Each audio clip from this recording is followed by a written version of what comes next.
The show is Controversial Controversy on Offset TV. Welcome to a special episode today. I'm your host, Shine. You know I love the spotlight. And with me in the house is a top colleague from here in Offset Studios. How you doing today, sir? Good day. How are you, I'm very Shine? fine. I'm Good to very be fine. here with you. It's amazing to have you here. We're Thank you happy very you've much. joined us because today's topic is very interesting. We have the topic of the embattled deputy governors and the senior pastor, or the new senior pastor, I should say, of Fountain Life Church. We're going to be discussing this when we're back from the break. Don't go anywhere. We're Nofsi TV.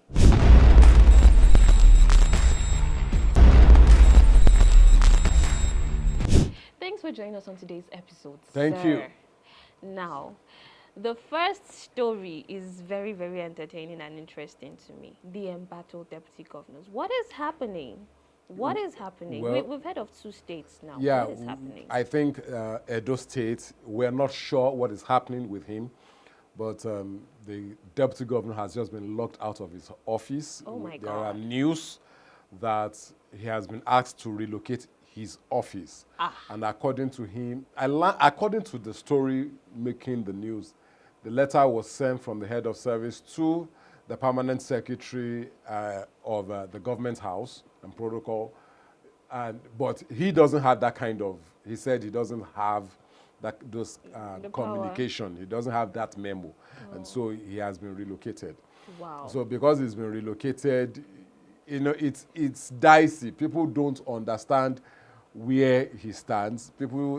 Some people are creating insinuation that he's probably having issue with his boss. We don't know that for sure, but we just hope that these things are resolved very quickly and amicably. Now, we all know the way our drama is in the country. Are you going to say it's an in-house thing or like an outside-house thing? Well, If you understand what I mean. you can't speak because at the moment we're just seeing things, we're seeing movements. Nobody can really pinpoint. We're all Nobody speculating. is coming out, and there have been no direct accusation against the deputy governor, to the best of my knowledge. So we're all just looking, and we hope that this is resolved and it doesn't end up in a mess. If things do break between the deputy governor and his boss, do you think it's going to have some major impacts on the state? It always do because deputy governors also have their own people. They have their own loyalists. They have people they work with. And when you just throw them off balance amid an administration, it upsets, it creates a ripple effect in the political system. Okay. But they need to be careful. It's usually best that things are done carefully when things like that happen. They should look for a way to ensure that these issues are settled amicably. It should not degenerate into problems. That's my own take. My Oga like peace. No war. No violence. Violence is always No not violence. an option. No violence. Now, going to the next topic of the new senior pastor, do you accept that things should go that way? I personally, for one, am surprised that the line of succession, even in churches, actually go through lineage and family and blood. Did Well, you know about that? Yes. So I think it's a tactical way to avoid problems. If you go through some churches that had started much earlier, that don't have succession patterns, there are always crises. Even the ones that they follow after the children of the founder, and probably the children have different interests, or even a religious organization, you discover that there will always be crisis. But once there is a succession plan, for instance, you say, okay, my first child is going to step in afterwards, and then afterwards his first child, those things help to guide. So everybody knows that wherever you are flying to, this person is coming next. So you are either in his good book or in his bad book. That's just what happens in England, for instance. You know, after King Charles dies, you know who is going to be the next king. Nobody has to fight for it. You don't need to do anything to become, because it is already there. as much as I don't support it, but that's one of the things that can bring peace and longevity to the church. If you look at some churches, you see the way, I don't like to mention churches, but some of these old churches, you see people battling to become the church leader, and people commit all sorts of atrocities so that they can get to that position. It's not worth it. We say we want to serve God, and then people are being terrorized, people are being assassination attempts over people's life. Just because I want to be the general overseer or the president of a church, I want people going to visit herbalists to enchant someone because you want to get into a position. I don't think it's worth it. Nasty. So it's best, in my opinion, I may not be totally right, but it's best in my opinion to say, okay, let this person come in. If you look at even when Jesus was going, Jesus didn't have a child, but there was a succession plan. And everybody knew it was going to Peter. As much as Peter didn't want it, everybody knew it was going to Peter because they had 3. Out of the 3, Peter was number 1. And that was why the mother of John and James came. He said, I want my 2 children to be close to you in your succession plan. And Jesus said, no, it's not in my place to say that. So these things are important. If you don't create a succession plan, immediately, look at one of the things that almost happened to Synagogue Church of All Nations when T.B. Joshua died. People were talking, who should take over, who should take over. He said this, he said that.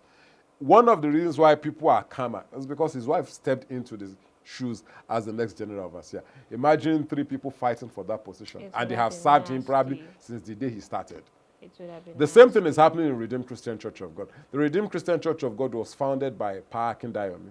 When the succession plan was to go to E.A. Adeboye. And that created problem in the church because everybody felt, who is E.A. Adeboye to take that position? So it's best to have that kind of succession plan just to mitigate against any unwholesome rivalry. And may the church say amen. Amen. Now, before we let you go, would you say this sort of plan should actually be emulated in other parts of our country? Like in our organizations or in our monarchy and in other very important parts where there are plenty deliberations? Do you think lines of succession should actually be put in place? It's a complex question because it used to be so, but we have digressed due to westernization, which is not bad in its entirety. But at the moment, it makes it difficult because that's why we keep having people fighting and fighting and fighting. There is too much tussle. If, for instance, you know who the next president is by line of succession, you just know where your allegiance will be. Nobody has to fight. We don't have to quarrel. We don't have to waste money to go to court. We don't have to begin to waste money on campaign. People don't have to be bribed. You understand? People don't have to be bribed. People don't have to be bought. People's conscience, you just know that this is where your conscience lies. If you don't like the person, you just keep quiet about it. So I think it should be adopted, but, well, I don't know. I feel it's too late. Big words from very smart man. But let me also mention this about Pastor Jimmy Odukoya, the new senior pastor of Fountain of Life. People talking about him wearing a dreadlocks, tattoo all over his body. I was going to come to that. Like, what do you think about his personality and his new calling? I don't know him personally. I just know him as he featured in Woman King. He featured in Woman King. I think that's his debut movie in the Hollywood. Everybody has a right to be who they are, wear the look they want to look, as much as it does not conflict with your belief system. Now, I've seen posts of people talking about why people should not use tattoos and why people should not use. And somebody talked about creating marks on your body. And I asked the person, so the people that have tribal marks in Yoruba land, they are going to help because... They are definitely. No, see, I don't think we should sit in the position to be God. We don't get to play God and say, oh, because this person is like this person... Go and look at the lineage of Jesus. There are 4 prostitutes there. And that did not stop Jesus from coming through the lineage of prostitutes. Rahab was there, Tamar was there, Ruth was there. Ruth went to, as much as we think Ruth was a good person, Ruth went to seduce another man so that he could marry the person. Went there, the guy was sleeping, just went there. Rapala wale, you understand? Kushu, kushu, kushu. So we have those things. So it's difficult for us to just come out and say, no, because I feel this, I'm feeling for God. You can't feel for God. God is God. He's supreme. So let nobody judge the guy. Let's see what he's going to do.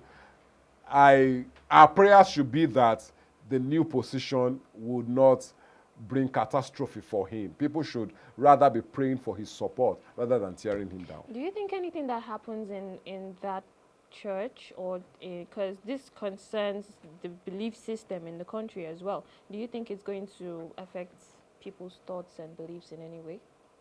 Do you think anything that happens from that part now, from the church as a whole? I think we keep getting some of these things wrong.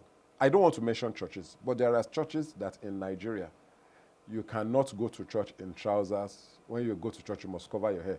But if you get to the US, you can go with mini skirts. To that same church? In the same church. Wow. So is it not the same God that you call here in Nigeria? Is it not the same God that you call it? I'm not even talking of different denominations. I'm talking of the same denomination. Church. So when you say, oh, I attend XYZ church, and then in Nigeria, our skirt has to be long. It has to be A line, kiniko, this one, that one. We have to cover her. And then you get to America, you see what they're wearing. You say, man, these are people. What happened?